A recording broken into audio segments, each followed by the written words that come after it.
fameuse série Le Décalogue, qui était parue il y a quelques années chez Glénat, qui ressort en petit format. Là, vous avez l'équivalent de 10 tomes. Donc le Décalogue, c'était la première fois qu'en BD, il faisait une série où chaque tome était... L'histoire se suivait sur une dizaine de volumes, mais chaque tome était écrit par un scénariste et dessiné par un dessinateur différent.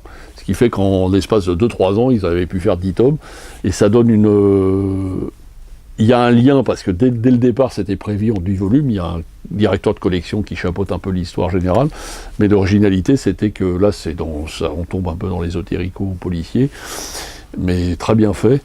Et en même temps, ça fait pas rallonge, parce que dès le départ, il était prévu plusieurs volumes, et puis le fait d'avoir des dessinateurs différents donne un aperçu un peu... ça change un peu suivant les tomes de dessinateurs, mais c'est des dessinateurs qui généralement se ressemblent un peu dans le style, donc le lecteur n'est pas complètement perturbé, quoi. On passe pas de Bilal à Tardy ou à Tintin dans le genre de dessin, il y a quand même une ligne directrice. Et ça a été la première série qui a été faite comme ça, en plusieurs volumes, qui était faite par des dessinateurs différents avec un coordinateur d'histoire.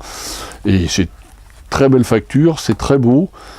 Je veux dire, le format, il est un peu plus petit, celui-là, étonnamment, soit ils sont de la même taille, soit plus gros, soit plus petits, et à chaque fois, entre chaque tome de l'histoire l'histoire première, il y a le dessin de la couverture du tome original.